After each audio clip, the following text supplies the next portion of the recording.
যে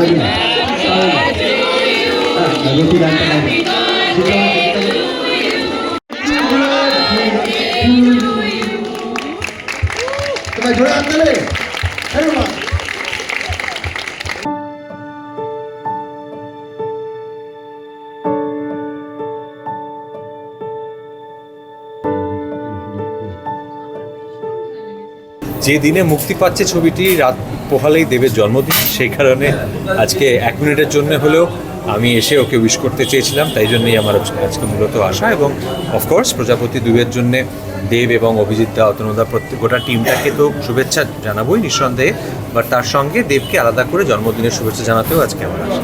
দেব মিঠুনদার এই কম্বিনেশন দর্শকরা আগেও প্রচণ্ড পছন্দ করেছে, এবার তার সাথে আরও কতগুলো লেয়ার অ্যাড হয়েছে, দেবের পরের জেনারেশন অ্যাড হয়েছে, তো আমার মনে হয় যে সেই ইমোশনটা দর্শকদের ভালো লাগবে।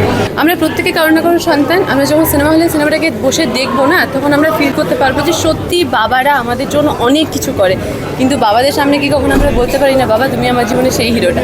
তো দ্যাটস ওয়াই সিনেমাটা দেখো, আমি বলছি খুব খুব খুব ভালো লাগবে।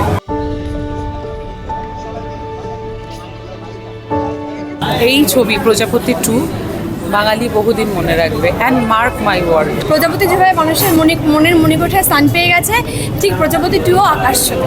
আমার মনে হয় এই ছবিটা অলরেডি ব্লকবাস্টারের দিকে এগোচ্ছে, ব্লকবাস্টার হবেও, তার কারণ পার্ট 1টাকে মানুষ যেভাবে ভালোবেসেছিল, এবারে তো নামই প্রজাপতি 2 ভালোবাসা, তো আমার মনে হয় ভরপুর দর্শক ভালোবাসা দেবে। আপাতত অঙ্কুশদা ডান্ডা টুডুং টুডুং করছে, তারপর তো বাবা হবে। আরে আমি তো ভীমরুল ভাবতাম, ও প্রজাপতি কবে হয়ে গেল বাবা।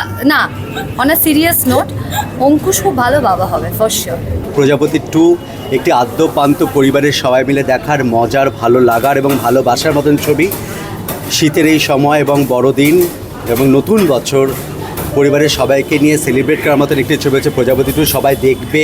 দেবদার ছবি, বিধিকা দিয়ে আছে, অতনুদাদের ছবি, তো ভীষণ ভালো হোক সেটাই চাই। এটা তাদের best best best, it's a flawless, নিখুঁত যাকে বলে, মানে অসাধারণ অসাধারণ অসাধারণ, এত ভালো